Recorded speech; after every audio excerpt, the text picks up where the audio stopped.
আল্লাহ তাআলা কিয়ামতের দিন সাইয়েদনা নূহ আলাইহিস সালামকে বলবেন, নূহ তুমি কি দাওয়াত পৌঁছিয়েছো তোমার উম্মতের কাছে?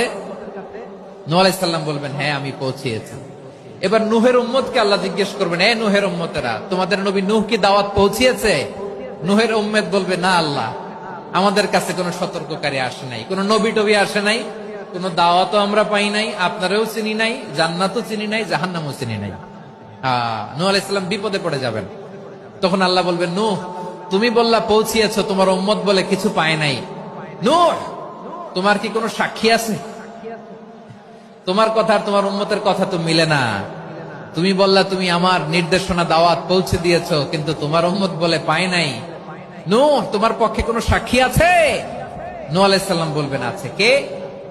উম্মতে মুহাম্মাদী। তখন আমরা বলবো, আল্লাহ, আল্লাহর নবী নূহ আলাইহিস সালাম তিনি আপনি যা যা বলেছেন ঠিক তা তা তার উম্মতের কাছে পৌঁছে দিয়েছে।